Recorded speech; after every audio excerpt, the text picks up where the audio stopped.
আসসালামু আলাইকুম। বাংলা সংবাদে সবাইকে স্বাগত জানাচ্ছি। আমি চিন্তিয়া হক। শুরুতেই সংবাদ শিরোনাম। আইনি জটিলতা শেষ হলে দেশে ফিরবেন তারেক রহমান, বললেন মির্জা ফখরুল।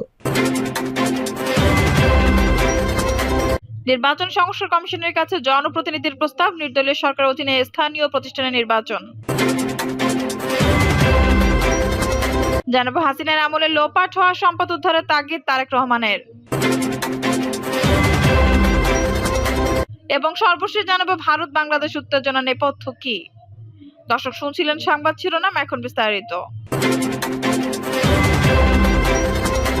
আইনি জটিলতা শেষ হলেই দেশে ফিরবেন তারেক রহমান, বললেন মির্জা ফখরুল। বিএনপি মহাসচিব মির্জা ফখরুল ইসলাম আলমগীর বলেছেন, বিভিন্ন মামলায় আইনি জটিলতা শেষ হলে ভারপ্রাপ্ত চেয়ারম্যান তারেক রহমান দেশে ফিরবেন। তিনি বলেন, বিএনপি নির্বাচনের জন্য প্রস্তুত, প্রয়োজনীয় সংস্কার সম্পন্ন করে দ্রুত সময়ের মধ্যে নির্বাচন হবে বলে আমরা আশাবাদী। তিনি বলেন, শেখ হাসিনা দেশের সম্পদ লুটপাট করে ভারতে পালিয়েছেন। সে কেমন নেত্রী দলের কর্মীদের রেখে বিদেশে পালায়? হাসিনা দেশের মানুষের উপর অত্যাচারের স্টিম রোলার চালিয়েছিল, সে রং হেডেড ছিল। বিএনপি মহাসচিব ভারতকে উদ্দেশ্য করে বলেন, আমাদের সার্বভৌমত্বের উপর কোনো আঘাত আমরা সহ্য করব না। নির্বাচন সংস্কার কমিশনের কাছে জনপ্রতিনিধিদের প্রস্তাব, নির্দলীয় সরকারের অধীনে স্থানীয় প্রতিষ্ঠানের নির্বাচন। নির্দলীয় সরকার অধীনে স্থানীয় প্রতিষ্ঠানের নির্বাচন অনুষ্ঠানের প্রস্তাব দিয়েছেন জনপ্রতিনিধিরা। প্রয়োজনে এই সরকারের মেয়াদ বাড়ানোর অনুরোধ জানিয়েছেন। বর্তমান দলীয় প্রতীকের নির্বাচন বাদ দিয়ে নির্দলীয় প্রতীকে ইউনিয়ন পরিষদ, পৌরসভা, উপজেলা পরিষদ, জেলা পরিষদ ও সিটি কর্পোরেশন নির্বাচন আয়োজনের পক্ষে মত দিয়েছেন তারা। জাতীয় সংসদের নির্বাচন ব্যবস্থা সংস্কার কমিশনের সঙ্গে বৈঠকে তারা এসব দাবি জানান। ওই বৈঠকে সিটি কর্পোরেশন, ইউনিয়ন পরিষদ সহ স্থানীয় সরকারের 20 জন প্রতিনিধি অংশ নেন। বৈঠক শেষে নির্বাচন ব্যবস্থা সংস্কার কমিশনের প্রধান ডক্টর বদিউল আলম মজুমদার সাংবাদিকদের বলেন, স্থানীয় সরকার প্রতিনিধিরা সবাই বলেছেন নির্দলীয় নির্বাচন হওয়া উচিত, যে পদ্ধতিতে আছে সেই পদ্ধতিতেই যেন হয়, সংসদীয় পদ্ধতিতে যেন না হয়। তারা নারী প্রতিনিধিদের অর্থবহ করতে ঘূর্ণায়মান পদ্ধতির কথা বলেছেন। রাষ্ট্রপতি নির্বাচন অর্থবহ করতে সব স্থানীয় সরকার প্রতিনিধি এবং সংসদ সদস্যদের ভোটে যেন হয় সেটি বলেছেন। অনেকে স্থানীয় সরকার ভোট বর্তমান অন্তর্বর্তী সরকার অধীনেই সংসদ নির্বাচনের আগে পরে করার জন্য বলেছেন। একই সঙ্গে তারা সবসময় নির্বাচন নির্দলীয় সরকার অধীনে ভোট আয়োজনের জন্য বলেছেন। এজন্য তারা তত্ত্বাবধায়ক সরকারের মেয়াদ বাড়ানোর কথা বলেছেন। রিটার্নিং কর্মকর্তা জেলা প্রশাসনের পরিবর্তে ইসি কর্মকর্তারা চান তারা অন্তর্বর্তী সরকার স্থানীয় সরকারের জনপ্রতিনিধিদের অপসারণ করায় তারা মনক্ষুণ্ণতা প্রকাশ করেছেন বলে জানান ডক্টর বদিউল আলম মজুমদার। তিনি বলেন, সবাই চান সত্যিকারের স্থানীয় সরকার যেন প্রতিষ্ঠিত হয়। তারা সংসদ সদস্য এবং কর্মকর্তাদের নিয়ন্ত্রণ মুক্ত যেন হয় সেটা নিয়ে চেয়েছেন। উপজেলা ভাইস চেয়ারম্যান পদ বিলুপ্ত করে নারীদের অন্যভাবে নির্বাচন করা দরকার। সবাই দাবি করেছেন স্থানীয় সরকার যেন শক্তিশালী হয়, তারা যে গুরুত্বপূর্ণ ব্যক্তি মানুষের জীবনমান উন্নয়নের জন্য ভূমিকা রাখতে পারেন। এই জন্য জাতীয় সংসদের মতো স্থানীয় নির্বাচনও যেন ভালো ব্যক্তিরা আসতে পারেন, যারা মাধ্যমে স্থানীয় সরকার শক্তিশালী হবে। প্রবাসীদের ভোটাধিকার নিশ্চিত করার ব্যাপক দাবি উঠেছে। জনপ্রতিনিধিদের অনেকেই প্রথমবারের মতো জাতীয় সংসদ ভবনে এসে সম্মিলিত বোধ করেছেন, জানিয়ে তিনি বলেন, এই সুন্দর ভবনে যেন কখনোই আর অসুন্দর ব্যক্তিরা প্রবেশ করতে না পারেন সেই কথাও বলেছেন। এক প্রশ্ন জবাবে তিনি বলেন, নির্ধারিত সময়ের মধ্যে কমিশন কাজ শেষ করবে। আমরা 31 ডিসেম্বরের মধ্যে সততা নিষ্ঠার সঙ্গে শেষ করতে চাই। শেষ পর্যন্ত আমরা প্রস্তাব নেব। রাজশাহী সিটি কর্পোরেশনের সাবেক মেয়র মোহাম্মদ মোসাদ্দেক হোসেন বলেন, আমরা সুষ্ঠু নির্বাচনী পরিবেশ চাই, কমিশন যেন কঠোর হয়। আমরা মতামত দিয়েছি যেন অল্প সময়ের মধ্যে ভোট দিতে পারে। রিটার্নিং কর্মকর্তা, ইসি কর্মকর্তা যেন হয়। আমরা ডিসি বা ইউএনও কে চাই না। নির্বাচনের সময় বিচার বিভাগ ছাড়া সব ইসি নিয়ন্ত্রণে চাই। আমরা তাড়াতাড়ি নির্বাচন অনুষ্ঠানের কথা বলেছি। সূত্র জানায়, বৈঠকে জনপ্রতিনিধি ন্যূনতম শিক্ষাগত যোগ্যতা নিয়ে পক্ষ বিপক্ষে মতামত এসেছে। অন্যান্য প্রস্তাবের মধ্যে রয়েছে দিনের ভোট যেন রাতে না হয়, আগের সরকারের আমলে কেউ যেন পূর্ণ বহাল হতে না পারে। সংরক্ষিত নারী আসনে ঘূর্ণায়মান পদ্ধতিতে ভোট, মেয়রের ক্ষমতা কমানোর জন্য প্যানেল থেকে একজন পুরুষ একজন নারীকে স্বাক্ষরের ক্ষমতা দেওয়া, উপজেলা ভাইস চেয়ারম্যানের ক্ষমতায়িত করা, ভোটের সময় আঙ্গুলের ছাপ নেওয়া যাতে একজনের ভোট আরেকজন দিতে না পারে, স্থানীয় সরকারের জন্য সমন্বিত আইন করে এবং কোনো ভোটার তার নির্বাচনী এলাকার বাইরে অবস্থান করলে এমনকি প্রবাসী থাকলেই ই-ভোটিং এর মাধ্যমে ভোটাধিকার প্রয়োগের সুযোগ রাখা। হাসিনার আমলে লোপাট হওয়া সম্পদ উদ্ধারের তাগিদ তারেক রহমানের। দেশের অর্থনীতির বর্তমান চিত্র এবং গত 15 বছরের আওয়ামী লীগ শাসন আমলের দুর্নীতির বিষয়ে স্বচ্ছ ধারণা পেতে শ্বেতপত্র প্রণয়ন কমিটি গঠন করেছিল অন্তর্বর্তী সরকার। সেই কমিটির প্রতিবেদনে উঠে এসেছে হাসিনা সরকারের আমলে দুর্নীতি আর যথেচ্ছারের ভয়াবহ চিত্র। দুর্নীতিবাজদের বিরুদ্ধে কার্যকরী ব্যবস্থা নিতে অন্তর্বর্তী সরকারের প্রতি আহ্বান জানিয়েছেন বিএনপির ভারপ্রাপ্ত চেয়ারম্যান তারেক রহমান। একই সঙ্গে আওয়ামী লীগ সরকারের লোপাটকৃত অর্থ দ্রুত ফেরানোর বিষয়ে তাগিদ দিয়েছেন তিনি। রোববার 8 ডিসেম্বর সামাজিক মাধ্যমে করা এক পোস্টে তারেক রহমান বলেছেন, শ্বেতপত্র প্রণয়ন কমিটির প্রতিবেদনে হাসিনা সরকারের আমলে অভূতপূর্ব দুর্নীতির চিত্র উঠে এসেছে। এতে দেশের অর্থনীতির দৈন্য দশা ফুটে উঠেছে। হাসিনা সরকারের যে চোরতন্ত্র কায়েম করেছিল এই প্রতিবেদনে, সেটাই পরিষ্কার হয়েছে। শ্বেতপত্র প্রণয়ন কমিটি প্রতিবেদনে উঠে আসা গুরুত্বপূর্ণ কিছু তথ্য উল্লেখ করে বিএনপি শীর্ষ নেতা লিখেছেন, গত 15 বছরে প্রায় $240 বিলিয়ন পাচার করা হয়েছে। 29টি বড় মাপের উন্নয়ন প্রকল্পের নামে $8 বিলিয়ন লোপাট করা হয়েছে। কুইক রেন্টাল প্রকল্প, যেগুলোকে অবকাঠামোগত সমস্যার সমাধান হিসেবে তুলে উপস্থাপন করা হয়েছিল, সেসব আসলে জনগণকে জিম্মি করে দ্রুত পকেট ভারী করার পন্থা ছড়া কিছুই না। পোস্টে রাষ্ট্র সংস্কারে বিএনপির 31 দফায় কথা তুলে ধরে তারেক রহমান বলেছেন, সংস্কার প্রস্তাবের 13তম দফায় কার্যকরী দুর্নীতি দমন কমিশন গঠনের কথা বলা হয়েছে।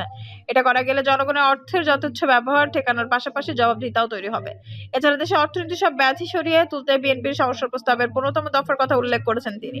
সে দফায় বিএনপি অর্থনৈতিক সংস্কার কমিশন গঠনের কথা বলেছে, অর্থনৈতিক ব্যবস্থাপনার স্বচ্ছতা আনতে এবং দুর্নীতি রুখতে এই কমিশন কার্যকরী ভূমিকা রাখবে বলে মনে করেন তিনি। এদিকে শ্বেতপত্র প্রণয়ন কমিটির প্রতিবেদনে উঠে আসা তথ্যের ভিত্তিতে দ্রুত ব্যবস্থা নিতে অন্তর্বর্তী সরকারের প্রতি আহ্বান জানিয়েছেন তারেক রহমান।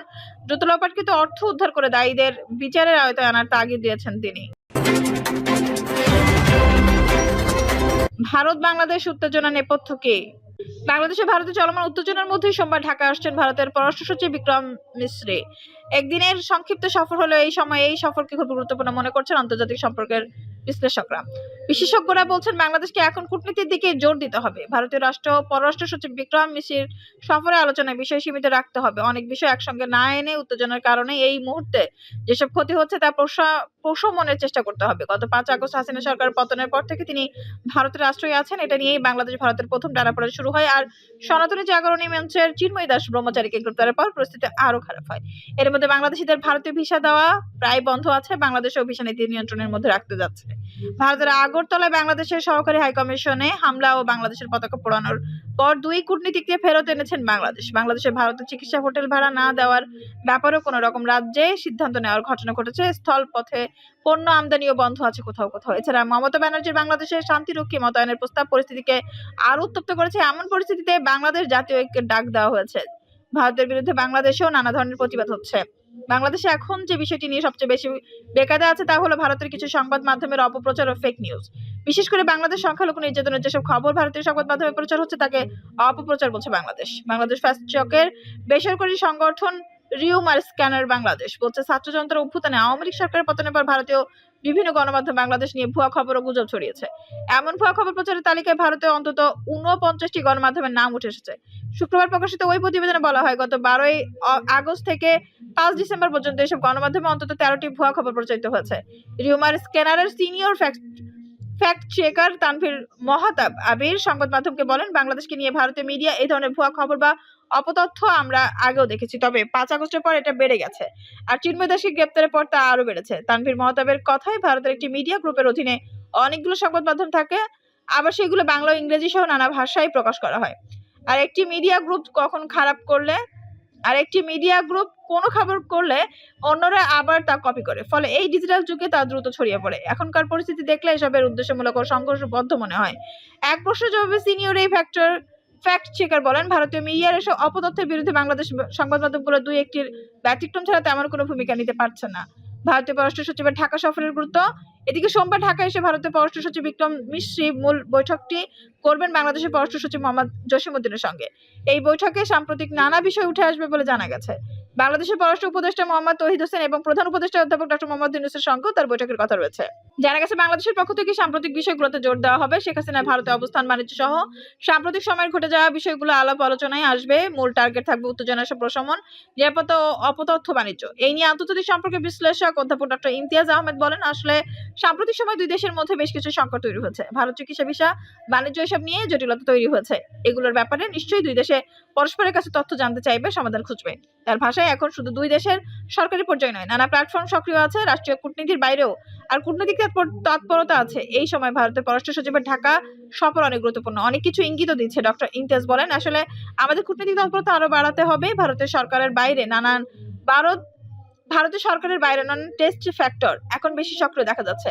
রাষ্ট্রীয় পর্যায়ে তাদের তৎপরতা কম, আমাদের সেটাতে খেয়াল রাখতে হবে। আমাদের সরকারি পর্যায়ে প্রতিক্রিয়া সুচিন্তিত এবং কূটনৈতিক হতে হবে। সবাই নয়, যার কাজ তার কথা বলতে হবে। সাবেক কূটনৈতিক মেজর জেনারেল শহীদুল হক বলেন, চলমান পরিস্থিতিতে ভারত পররাষ্ট্র সচিবের ঢাকা সফর অবশ্যই ইতিবাচক।